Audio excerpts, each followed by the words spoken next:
Hello, I'm Neil Nunes with the BBC News. Palestinian health officials say at least 3 Palestinians have been killed and more than 20 others injured in Israeli airstrikes in a refugee camp in the occupied West Bank city of Jenin.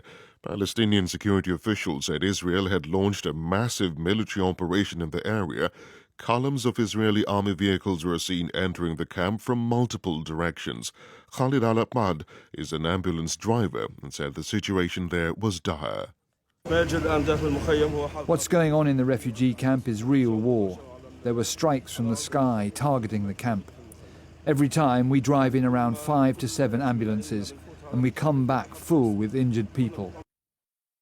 Efforts to hold Russia legally accountable for the war in Ukraine take a step forward today with the opening of a special tribunal at the International Criminal Court in The Hague. The body, which is backed by the European Union, the United States, and Ukraine itself, has been set up specifically to deal with the crime of aggression. Here's Grant Farrett.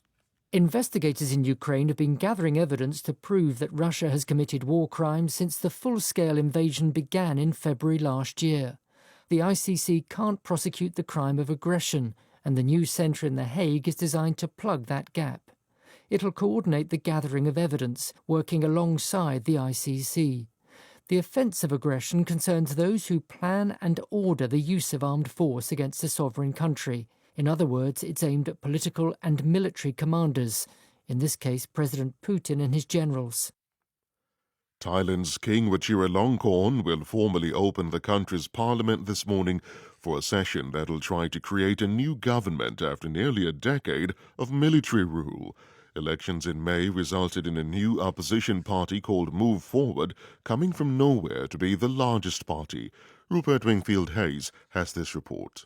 In theory, the leader of Thailand's Move Forward party, Peter Limjaroenrat, should be in pole position to become the country's new prime minister. But the 42-year-old Harvard graduate faces a long list of political and legal obstacles. His party has joined up with the old populist Pheu Thai party and a slew of other smaller parties to try and muster the 376 votes needed. But so far they are still well short of that total. An even bigger obstacle for Move Forward becoming the ruling party in Thailand is the military. It controls many of the seats in the upper house or Senate.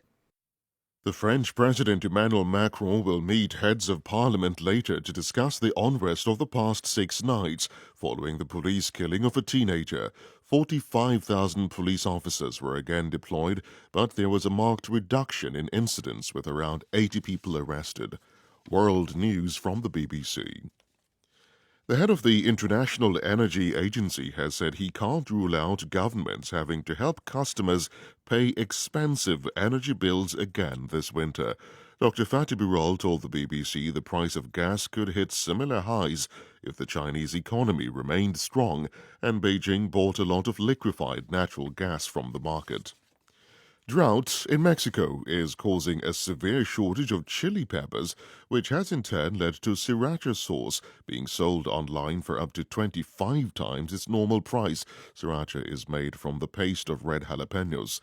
Persistent drought in one of the main production regions, combined with depleted water supplies in the Colorado River, has led to a shortage of the chilies. Delegates from around 175 countries are meeting in London to discuss carbon emissions from global shipping. The International Maritime Organization is under growing pressure to limit warming gases from boats, some 3% of global emissions. They are a major source of climate change and the biggest global sector without a goal for cutting pollution to net zero. The Wimbledon Championships begin in London today. The tournament will run for a fortnight with defending men's singles champion Novak Djokovic opening proceedings on centre court. Here's our tennis correspondent Russell Fuller. Novak Djokovic became the most successful male player in history by winning a 23rd Grand Slam title in Paris last month and would break his tie with Serena Williams by winning an 8th Wimbledon title. The only other former champion in the men's draw is Andy Murray, who says he has not felt this good coming into Wimbledon for half a dozen years. Kazakhstan's Elena Rybakina will defend the women's title, despite being restricted by a virus in recent weeks. And Russians and Belarusians are here as neutral athletes, having signed a declaration to say they are not receiving state funding. BBC World News.